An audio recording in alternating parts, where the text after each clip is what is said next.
Olivia Parker balanced her camera bag on one shoulder while pushing through the heavy glass doors of Moonlight Cafe. The October rain had soaked through her jacket during the 6-block walk from the bus stop, and now water dripped onto the black and white checkered floor. She was already 10 minutes late for her morning shift, and her manager, Tom, stood behind the counter with his arms crossed. "Sorry, the bus was delayed," Olivia said, tucking wet strands of brown hair behind her ears. She quickly stashed her camera equipment in the back room and tied on her apron. The familiar smell of roasted coffee beans and cinnamon rolls filled her nose, a scent she had grown to associate with pure exhaustion. "This is the 3rd time this month," Tom said, but not unkindly. He was a decent boss, understanding but firm. "Just try to leave earlier next time." Olivia nodded and moved behind the espresso machine. Her hands worked on autopilot, pulling shots and steaming milk while her mind wandered. She was thinking about the photography exhibition she had submitted her work to last month. The rejection email had arrived yesterday. Not quite what we are looking for at this time. Standard words that felt like tiny, stinging cuts. The morning rush came in waves. Businessmen in expensive suits ordering complicated drinks, students hunched over laptops nursing single cups for hours, tourists asking for directions to the Space Needle. Olivia smiled and made small talk, but inside she felt completely hollow.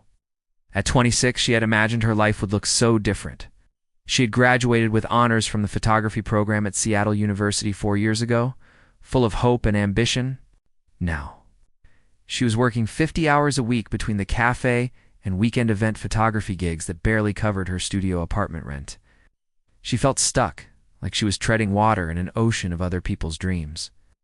During her afternoon break, Olivia checked her phone and found an email from Jennifer Morrison, an event coordinator she had worked with twice before. The subject line read, "Last-minute opportunity." "Gallery opening tonight?" Her heart lifted just a little.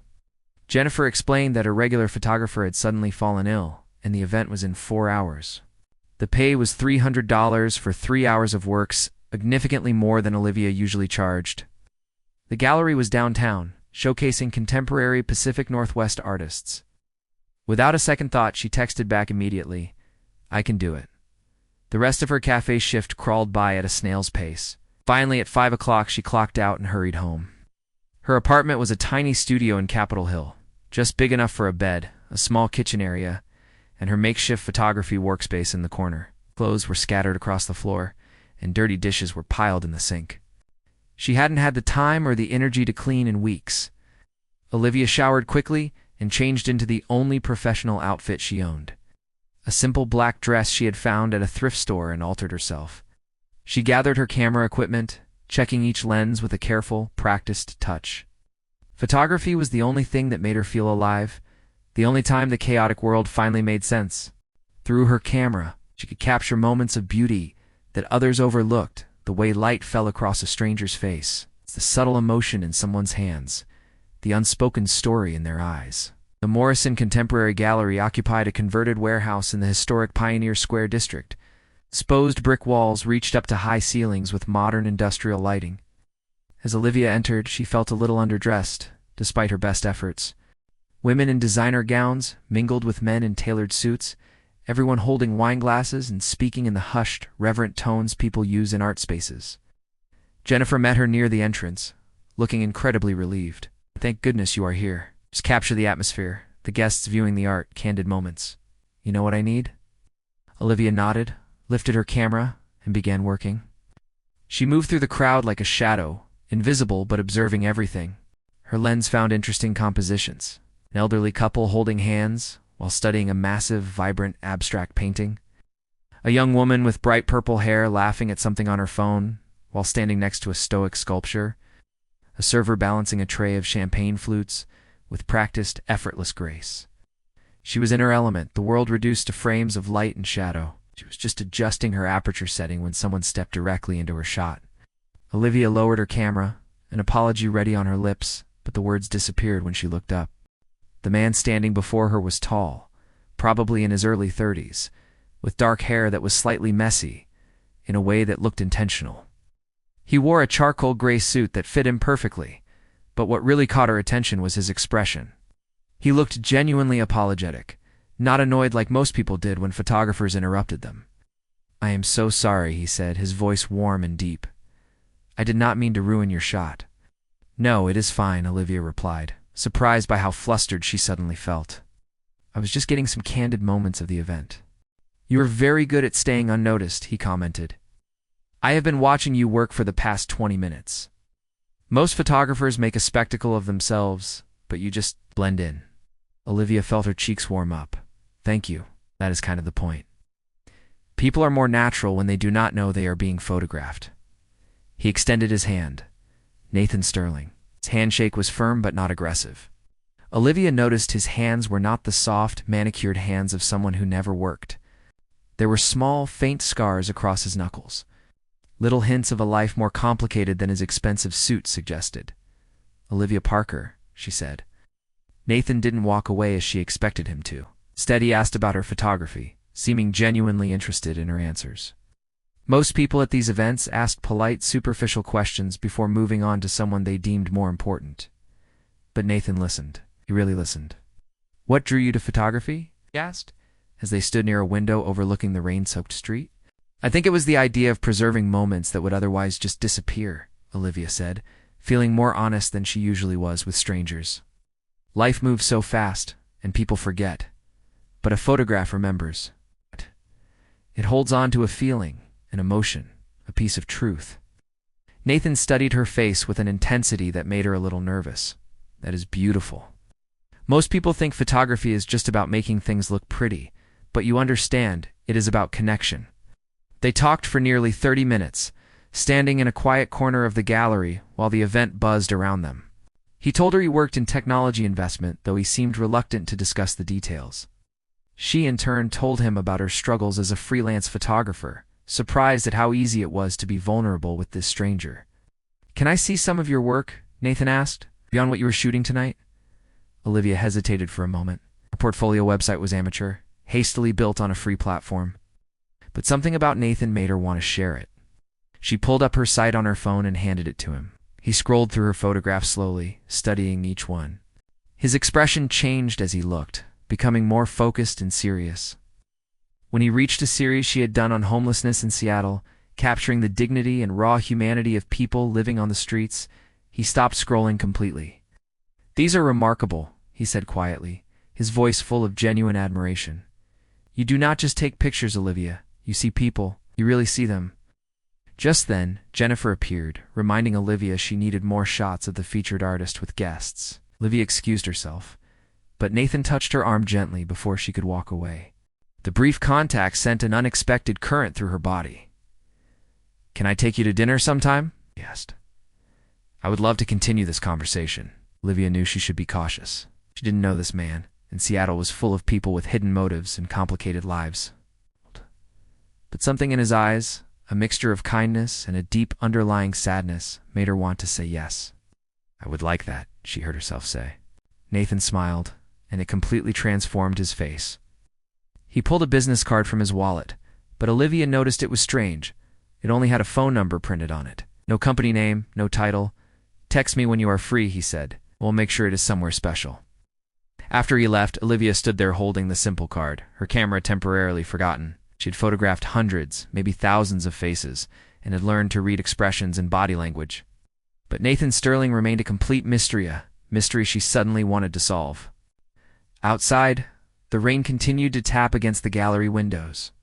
Like a new rhythm only she could hear, signaling that something, finally, was about to change. For 3 long days, the little business card sat on Olivia's counter, a dare she wasn't sure she could take. Dozens of times she'd picked up her phone, ready to text Nathan, only to lose her nerve. What could she possibly say? "Hi, remember me? The girl who was probably staring at you." It all sounded so lame. Finally, on a Wednesday night, armed with nothing but a bowl of instant noodles and a surge of what the heck, she sent the message. "Hi, Nathan. This is Olivia from the gallery. Still interested in that dinner?" Her heart hammered against her ribs. The reply came so fast her phone buzzed in her hand. "I was hoping you would reach out Friday night. I know a place I think you will love." They met at a cozy little spot in Fremont called the Copper Spoon. It wasn't fancy. It's just warm and intimate, with soft candlelight dancing off exposed wooden beams. Nathan was already there, and he stood up the moment he saw her. He was dressed down in jeans and a navy sweater, looking so much more relaxed than he had in the formal setting of the gallery. "You look beautiful," he said, and the sincerity in his voice made a blush creep up her neck. He really meant it. Dinner wasn't just dinner. It was a 3-hour conversation that felt like 5 minutes. They talked about everything and nothing. Nathan shared stories of growing up in Portland, the quiet sadness of losing his mother when he was just 12, and how his father buried his grief in work. It made Olivia feel safe enough to share her own story, her childhood in Spokane with parents who loved her but couldn't grasp her passion for photography. "They wanted me to be a teacher or a nurse," she explained, listlessly pushing pasta around her plate. "Something practical. Still ask when I'm going to get a real job." Nathan's fork stopped midair. He looked at her, his gaze firm. "Photography is a real job," he said, with an intensity that surprised her. "Just because something is difficult doesn't make it less valid. You have talent, Olivia, real talent." The unwavering certainty in his voice tightened her chest. No one, not even her closest friends, had ever championed her dream with such fierce conviction. Later that night, as he walked her to her car, the Seattle mist felt magical, like tiny crystals sparkling in the streetlight. He gently tucked a stray strand of hair behind her ear, his fingers lingering on her cheek for a fraction of a second too long. "Can I see you again?" he asked, his voice a soft whisper. "Yes," Olivia breathed out, her heart doing a frantic dance. Yes, the weeks that followed felt like stepping into a dream. Everything was brighter, more vibrant. Nathan's voice on the phone every morning became her favorite way to start the day. They texted constantly silly jokes, photos of their day, little nothings that made her smile during a long shift at the cafe. Their dates were so thoughtful it almost hurt. He took her to the Seattle Aquarium on a quiet Tuesday afternoon, where they watched jellyfish float like ethereal ghosts in the deep blue. He brought her to a tiny hidden bookstore that specialized in photography, and sat patiently reading for 2 hours while she got lost among the shelves. What Olivia cherished most was how present he was. When they were together, his phone was invisible, tucked away in his pocket. He listened, truly listened, to her stories about rude customers, her frustrations with her camera, her wild dreams of one day having her own exhibition. He never once made her feel foolish for wanting something that felt so far out of reach. But tiny, fleeting moments of confusion began to surface, little inconsistencies that didn't quite add up. One Saturday at Pike Place Market, a woman in an expensive coat stared at Nathan with obvious recognition. He'd immediately turned away, pulling Olivia down another aisle. "Do you know her?" Olivia had asked. "No," he'd said a little too quickly. "Just thought I saw someone I used to work with. Would rather not make small talk right now." Another time at a seafood place in Belltown. The hostess greeted him by name, asking if he wanted his usual table. When Olivia brought it up, he just laughed it off. "Maybe I just have one of those faces," he said, but the smile didn't quite reach his eyes. She tried to ignore the feeling, but a small seed of doubt had been planted. 3 weeks into their whirlwind romance, Olivia came home from a grueling shift to find a large package outside her apartment. Her hands shook as she opened it. Inside was a professional camera lens, the exact one she'd mentioned wanting offhandedly. It cost over $2,000. She called him immediately, her voice trembling. "I can't accept this. It's too much." "Olivia, you're a photographer. You need good equipment," he said calmly. "Please, just let me do this for you." "But Nathan, this costs more than my rent. I barely know you." "This isn't normal." There was a silence on the other end of the line. When he finally spoke, his voice was softer, almost pleading. "Maybe I want to invest in your talent. Maybe I believe in you more than you believe in yourself. Is that so wrong?" She kept the lens, but a heavy sense of guilt settled in her stomach, and the gifts didn't stop. A leather portfolio case, a subscription to a high-end photography magazine, a vintage film camera she'd admired in a shop window. Each time she tried to protest, he looked genuinely hurt, as if her refusal was a personal rejection. Her best friend Jessica wasn't so easily charmed. "Have you searched him online?" Jessica asked as they sat in their usual coffee shop. "No. Why would I do that?" Olivia replied, feeling a little defensive. "'Cause he's showering you with gifts that cost a fortune and you know literally nothing about him," Jessica said, her tone serious. "What does he even do for work?" He invests in technology companies, Olivia said, repeating the line he'd given her. Dolvia, that is so vague, it's meaningless. Jessica was already pulling out her phone. What's his last name again? Sterling. Nathan Sterling. Jessica's fingers flew across the screen. A moment later, her eyes widened. She looked up at Olivia, her expression a mix of shock and concern. What? Olivia asked, a cold dread creeping into her veins. There are a lot of Nathan Sterlings, Jessica said slowly, turning her phone around. But, ... is this him? The picture was grainy, from a news article dated 6 years ago. It was him, younger, his face harder, but unmistakably Nathan. The headline made Olivia's breath catch in her throat. Sterling Industries heir survives accident that killed fiancé. She snatched the phone, her world tilting on its axis. The article detailed how Nathan Sterling, the sole heir to the multi-billion-dollar Sterling Industries fortune, had been in a car crash that killed his fiancée, Victoria Chen. He was cleared of wrongdoing. But the story hinted at scandal and family drama. He never told me, Olivia whispered, the words feeling like dust in her mouth. Maybe there's a reason, Jessica said gently. Liv, this is serious. He's not just some guy. He's incredibly wealthy, and he has a tragic, very public past. You need to talk to him. That night, Olivia couldn't sleep. She fell down a rabbit hole of online articles. Sterling Industries was a global tech giant. Nathan wasn't just well off. He was part of one of the wealthiest families in the country. When his nightly call came at 9, she almost let it go to voicemail. But a tangled mess of hurt, curiosity, and what she was starting to realize was love made her answer. Can you come over? She asked, skipping any greeting. We need to talk. 20 minutes later, he was at her door, his face etched with worry. The moment she opened it, he knew. He could see the tear tracks on her face. What happened? He asked, reaching for her hands. And that was the moment. His touch wasn't just the familiar electricity that shot through her. It was something deeper, a profound sense of connection that solidified everything she was feeling. It gave her the strength to ask, why didn't you tell me who you really are? His face went pale, dropped her hands as if they'd burned him. He looked me up. My friend did, she said, her voice breaking. She showed me the articles about the accident, about Victoria, about your family. You let me believe you were just a normal guy? I am a normal guy, he said, his voice raw with emotion. The money doesn't define me, Olivia. I didn't tell you because I wanted you to see me. It's just me, not my bank account, or my last name, or the tragedy that follows me everywhere. But you lied to me. I didn't lie. I just... ... I held back. He ran a hand through his hair, looking completely undone. But do you have any idea what it's like? To never know if someone likes you for you or for what you can give them?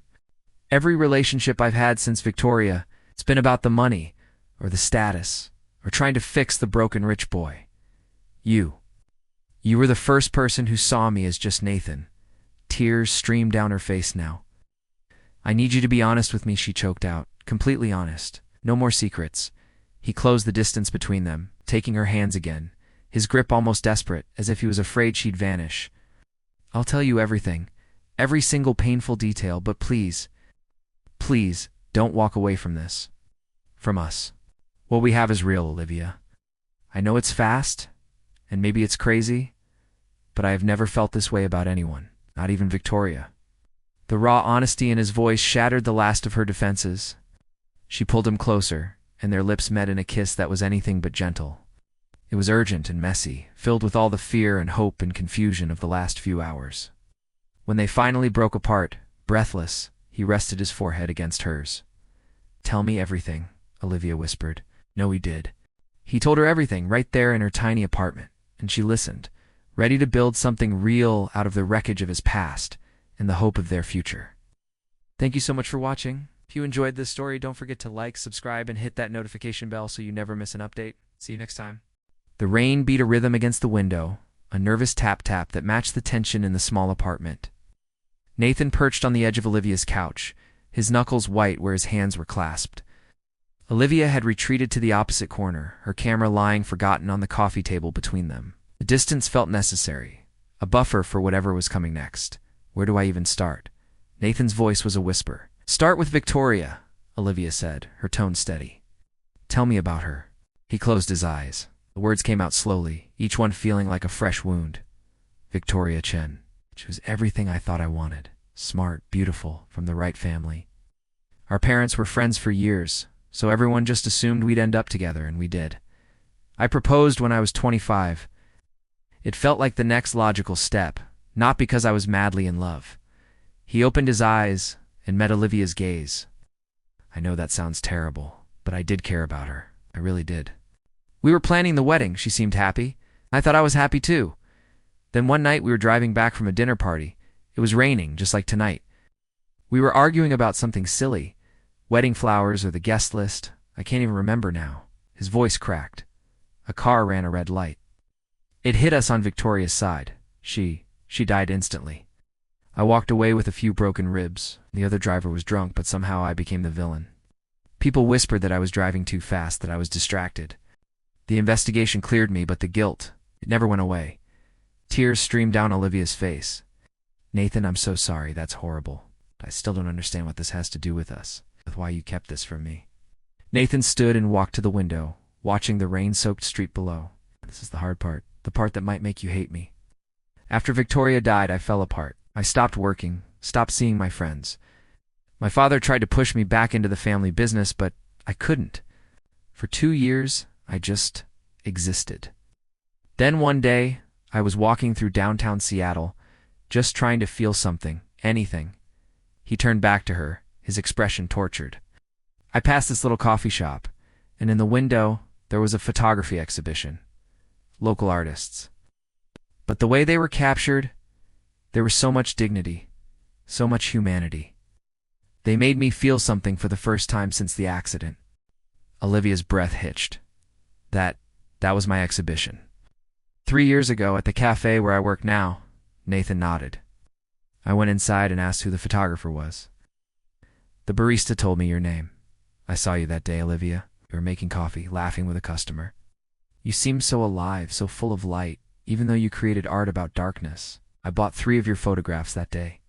The anonymous buyer, Olivia whispered, her mind racing. That was you. He moved closer, but stayed standing. Over the next 3 years, I followed your work. Not in a creepy way, I swear. I just checked your website, went to galleries where you had shows. I told myself I was just an admirer of your art. But the truth is, I became a little obsessed with understanding how someone could see so much pain and still create such beauty. Olivia stood, her legs trembling. You've been watching me for 3 years. Nathan, that's not romantic. That's terrifying. I know how it sounds, but I never approached you. I just existed on the periphery, trying to learn from how you saw the world. Yes. Then 2 months ago, I saw you'd posted about photographing a gallery opening. I got myself an invitation. I told myself I'd just see you in person one more time, maybe buy another photo, and then move on. And then what? Olivia demanded, her voice a mix of anger and confusion. You decided to swoop in and play the charming, mysterious man? Was it all calculated? His face crumpled. That's what I'm trying to tell you. The moment I actually spoke to you, everything changed. You weren't just an artist I admired from afar. You were funny and vulnerable and passionate. That first dinner, I forgot all about my plan. I forgot everything except wanting to know you. But you still didn't tell me the truth, she said, wrapping her arms around herself. You let me fall for you while hiding this massive secret. How can I trust anything you've said? With trembling fingers, Nathan pulled a worn newspaper clipping from his wallet and handed it to her. There's more. Something I only discovered after we started dating. Olivia unfolded the paper. It was an article about the accident that killed Victoria. As she read, her blood ran cold. The drunk driver who caused the crash was named Robert Parker, her father's name. She looked up at Nathan, the room spinning. My father caused the accident that killed your fiancé. Nathan nodded, tears now streaming down his face. I didn't know when I first found your work. I swear, Olivia, I didn't know. I only found out 3 weeks ago. I was looking through old articles about the trial, and there was a mention of the driver's family.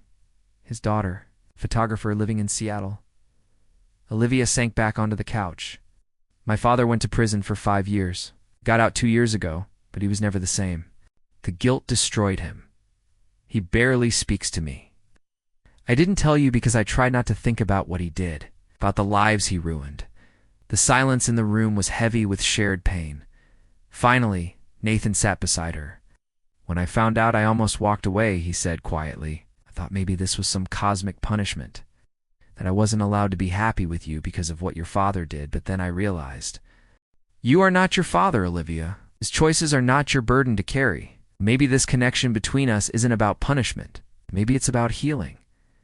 Olivia looked at him, really seeing him for the first time. The secrets, the half-truths, it all made a terrible, beautiful kind of sense. How can we move forward from this?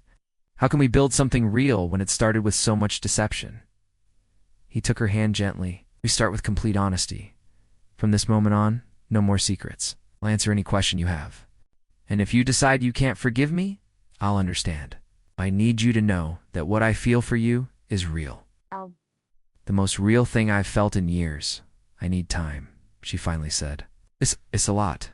Take all the time you need," he replied. "I'll be here." 2 weeks passed. Olivia poured her confusion and pain into her photography. Nathan sent one text: "I'm here when you're ready. Nothing more." On a Friday evening, Olivia found herself outside a gallery in Georgetown. Work was in a group show. Inside, she saw Nathan, standing in front of one of her Pacissa photo from a series about the victims of her father's actions. He noticed her, his face a mixture of hope and fear. "They're powerful," he said. "You captured something I've never been able to express. The way tragedy changes people." Olivia stood beside him. "I've been thinking about what you said, about healing, about not carrying other people's mistakes." "And what did you decide?" She turned to face him. "I decided that life is too short for simple answers. What happened between our families was a tragedy. What happened between us started in a strange way, but what I feel when I'm with you, that's real, and maybe we can build something honest from here." His eyes filled with tears. "You mean that?" "It's on one condition," she said. "No more secrets, ever. We face everything together." He pulled her close, and their kiss felt like a promise. Not of perfection, but of truth. Around them, the gallery buzzed with life. Through the window, Seattle spread out in all its rainy, complicated beauty. Sometimes Olivia thought, love emerges from the most unexpected places, not despite the darkness, but because they had both learned to find light within it. Thanks for watching. If this story moved you, don't forget to like, share, and subscribe for more.